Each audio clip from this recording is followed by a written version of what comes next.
वो बात अलग है कि लंदन बनाते बनाते कब उन्होंने शराब के ठेके बनाने लग गए और वो लंदन बनाना भूल गए।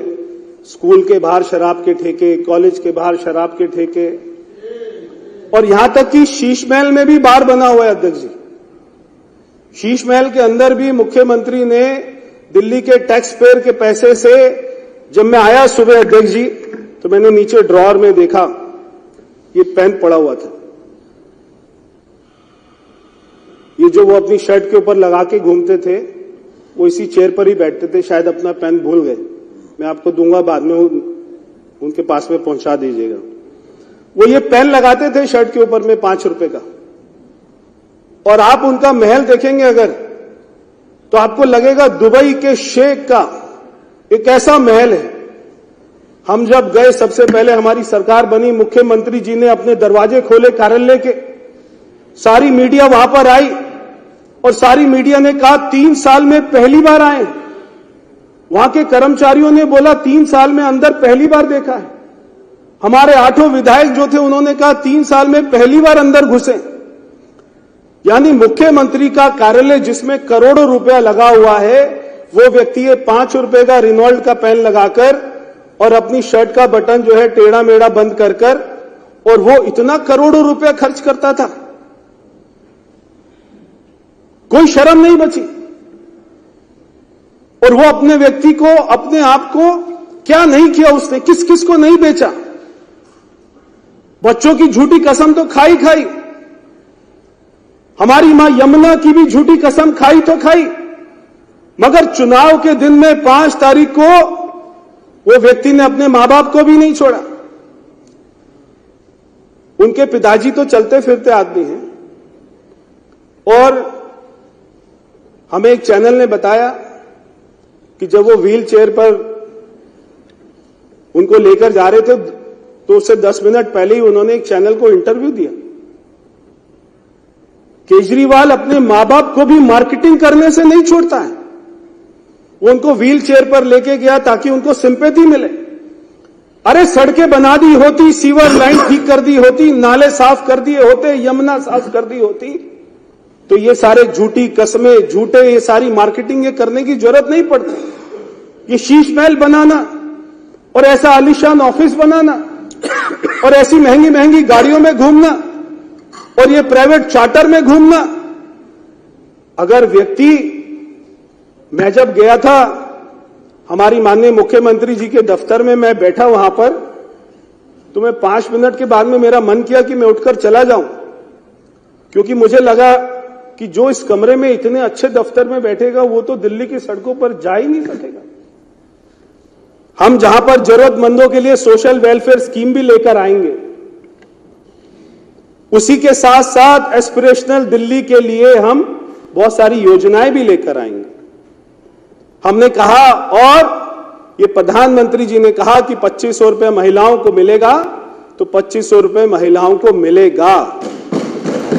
ये प्रधानमंत्री जी ने कहा। भारतीय जनता पार्टी के मैनिफेस्टो में हमने लिखा कि दिल्ली के जरूरतमंद लोगों के, उनके घरों में होली दिवाली पर एक फ्री का सिलेंडर आएगा और पूरे साल 500 रुपए का सिलेंडर मिलेगा। ये भारतीय जनता पार्टी ने कहा है, तो इसको दुनिया की कोई ताकत होने से रोक नहीं सकती। हम झुग्गी बस्ती में शौचालय भी बनाएंगे। आज मैं देखता हूं अनिल शर्मा जी के वहां पे इतनी झुग्गियां हैं, और मैं समझता हूं सारे सदस्यों के यहां पे इतनी झुग्गियां हैं, और आप भी देखते होंगे। और आपको ये जानकर हैरानी होगी कि नई दिल्ली विधानसभा, जो मैंने सारी बातें बताई, पार्लियामेंट भी है, उपराष्ट्रपति जी भी रहते हैं, प्रधानमंत्री जी भी रहते हैं, राष्ट्रपति जी भी रहते हैं, एम्बेसी भी है, वो नई दिल्ली विधानसभा, वहां पे 24 झुग्गियां बस्तियां हैं, वहां पे 16 धोबी घाट है, और वहां पे अध्यक्ष जी 500 लोगों के लिए केवल 2 शौचालय हैं। आप सोचिए, सुबह 4 बजे 5 बजे सर्दी के समय में औरतें, 500 में से 250 औरतें वो 2 शौचालयों को क्या करते होंगे। ये मुख्यमंत्री को कभी चिंता नहीं होती थी, वो शीश महल में लेटा रहता था। सारे लोग मर रहे थे, सारे लोग मर रहे थे। और तो और अध्यक्ष जी, जब मैं एक बार, हमारे यहां पे बंगाली कैंप है, जब मैं बंगाली कैंप में गया, और मैं बताना चाहता हूं एक वहां पे विधवा बहन मिली जिनका नाम था मोनी दास। वो मेरे को मोनी दास हमारी बहन ये बोली कि बेटा मेरे 2 बेटे थे और एक बेटा था रवि दास, एक बेटा था मनोज दास और उनकी उम्र 37 साल और 31 साल। और जो है रवि दास के 2 बच्चे थे, पीयूष दास और वैभव दास, जो कि 5 और 6 साल के बच्चे। उनके दोनों बेटे, जो विधवा माता है, उनके दोनों बेटे शराब पॉलिसी में ज्यादा शराब पीने लग गए और दोनों बेटों ने शराब पॉलिसी में, शराब के चक्कर में दोनों ने दम तोड़ दिया। आज वो महिला अकेली है। और वहीं एक मेरे यहाँ पे झुग्गी बस्ती है, प्रिंसेस पार्क, वहां पे दलित समाज की एक वहां पे महिला है, बरखा मेहरोलिया। उनकी उम्र मात्र 36 साल है। हस्बैंड थे संदीप मेहरोलिया, 39 साल के। 2 बच्चे हैं, 14 साल 12 साल के। वो भी, उन्होंने भी शराब इतनी पी क्योंकि अरविंद केजरीवाल कह रहा था मैं नौकरी नहीं दूंगा, मैं काम नहीं करूंगा, शराब पियो, 1 बोतल के बदले में 1 बोतल दो। और उसका पति भी मर गया। ये केवल 2-3 महिलाओं की कहानी नहीं है, आपके क्षेत्रों में भी वहां पे सैकड़ों ऐसी महिलाएं मिलेंगी, दिल्ली की हजारों ऐसी महिलाएं मिलेंगी जिनके परिवार में उनके बच्चों ने, उनके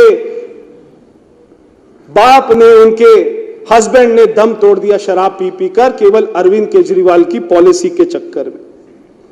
इसलिए हमारी सरकार कहती है कि अगर हम सारी झुग्गी बस्तियों में शौचालय भी बनाएंगे तो दिल्ली में मेट्रो का विस्तार भी करेंगे।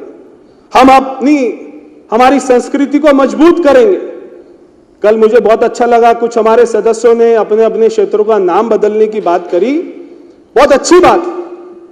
ये नाम बदलना कोई विकास नहीं रोकता है। ये नाम बदलना हमारी संस्कृति को वापस लेकर आता है। हमारी संस्कृति जो देश में अतिक्रमण करने वाले मुगलों ने अपने पैरों से रौंद दी थी, उसको भी वापस लेकर आता है। नाम बिल्कुल बदलेंगे, मगर नाम के साथ में काम भी करेंगे। हम अपनी संस्कृति को भी मजबूत करेंगे तो अर्थव्यवस्था को भी मजबूत करेंगे। हम दिल्ली का हित भी देखेंगे और देश का हित भी देखेंगे। अध्यक्ष जी, ये लोग कहते थे कि पढ़ाकू सरकार देंगे। पढ़ाकू तो नहीं दी, लड़ाकू सरकार दे दी। पूरा दिन लड़ते रहते थे। मेरे को लगता है कि सुबह चाय की प्याली बाद में पीते होंगे, पहले सुबह उठ के ये सोचते होंगे आज किसके ऊपर में भ्रष्टाचार का आरोप लगाना है, कैसे भ्रष्टाचार करना है, किससे लड़ाई करनी है, कौन से विज्ञापन देने हैं, क्या झूठ बोलने हैं, किससे झगड़ा करना है, कैसे पीएम साहब को गाली देनी है, कैसे एलजी साहब को गाली देनी है, वो ये सोचते होंगे। ये बहुत ही बड़ी विडंबना रही दिल्ली की कि हमको दिल्ली में एक ऐसी सरकार मिली। हर खबर पाइए सीधा अपने मोबाइल पर।